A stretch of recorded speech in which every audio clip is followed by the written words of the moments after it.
Mesdames et messieurs, bonsoir. Je vais commencer par me présenter brièvement. Je m'appelle Alice Pied, j'ai 16 ans et j'habite à Lorient en Bretagne. Je suis coprésidente et cofondatrice du campus. Si je me suis embarquée dans cette superbe association, ce n'est pas dans l'optique d'exprimer mon amour fou envers les animaux, ni pour combler un ennui quelconque. Je pense en effet être bien loin du désœuvrement. Non. Mes engagements pour les animaux sont le résultat de véritables convictions implantées en moi dans mon enfance et qui depuis ne cessent de grandir. Enfin, je dois avouer que ce développement ne s'est pas fait sans opposition. Devenue végétarienne à 10 ans, je me rappellerai toujours de cette cantinière, une femme adorable, mais extrêmement inquiète pour ma santé, et qui en CM2 avait essayé de m'expliquer par A plus B à quel point il était vital de manger des animaux et que les vaches à viande, de par leur appellation, étaient logiquement dédiées à cette utilisation.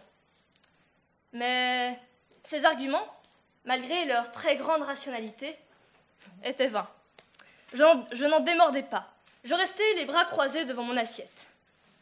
Et aujourd'hui, ce qui passait jadis pour un caprice d'enfant est devenu un véritable engagement pour les animaux. Mais mes idéaux ne me sont pas propres, non loin de là. Être engagé dans la cause animale, c'est défendre des valeurs universelles, telles que le respect ou la justice. Bon, jusqu'à présent, la défense de ces grands principes fait rarement l'objet de critiques dans notre société, vous en conviendrez. Cette cause, c'est aussi et surtout étendre notre champ de considération aux animaux. Étendre notre champ de considération aux autres animaux. Me voilà devenue extrémiste. En effet, aujourd'hui, défendre les droits les plus fondamentaux, d'être ressentant, comme vous et moi, de la peur, de la douleur et de multiples autres émotions, c'est être extrémiste.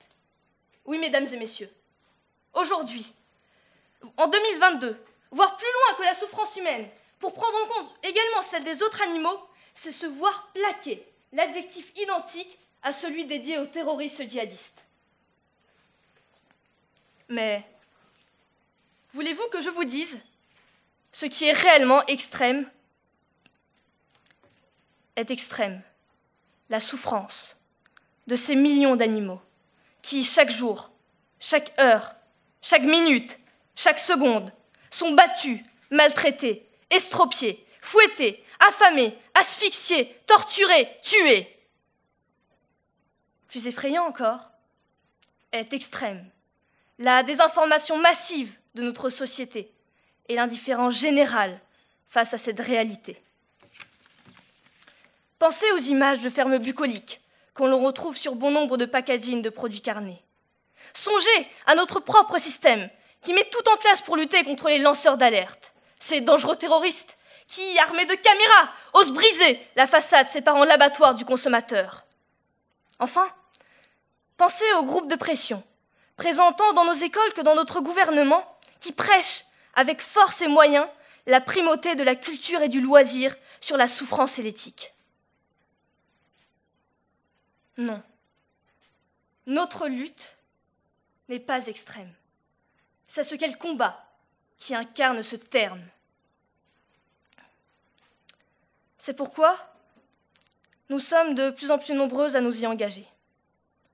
Cette cause ne se limite pas à quelques hippies utopistes, mais regroupe des personnes de tout âge, de toute origine, animées par une volonté de justice et de considération universelle.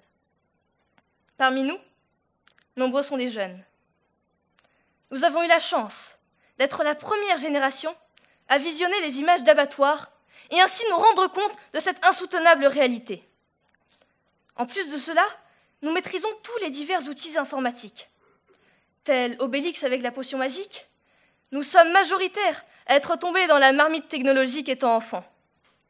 Notre moindre interrogation, nous la résolvons en quelques clics. Mais être jeune, c'est aussi le moment où tous les changements imaginables semblent ou sont à notre portée. Notre représentation du monde est en constante évolution. Nous sommes ouverts, voire volontaires, pour toute remise en question. Peut-être avez-vous l'impression que je suis en train de faire une éloge des jeunes, mais il n'en est rien. Non. Ce que j'essaye de vous dire, c'est que nous n'avons pas d'excuses. Tout comme nos parents découvraient les dangers du tabac, il s'opère aujourd'hui une véritable prise de conscience dans notre société sur la condition animale. Et les jeunes en sont les premiers alertés. De ce fait, nous ne pouvons avoir aucune excuse qui justifierait une perpétuation de ces horreurs. Nous ne pouvons et ne voulons continuer à les cautionner. Au contraire, nous ressentons collectivement un devoir. Le devoir de se débarrasser des élevages industriels. Le devoir de mettre fin aux pratiques cruelles sur les animaux. Le devoir d'exclure tous les comportements qui les brutalisent et qui fatalement mènent à notre déshumanisation. Parce que nous sommes les acteurs d'aujourd'hui, dont beaucoup seront encore là demain. Parce que nous disposons d'informations, de ressources et de moyens, mais aussi et surtout parce que nous avons des projets pour notre société, il est de notre responsabilité, en tant que jeunes, mais également en tant que citoyens et en tant qu'êtres humains, de se lever, de s'exprimer et de se rebeller contre ce système oppressif que subissent ces animaux. Merci. C'était...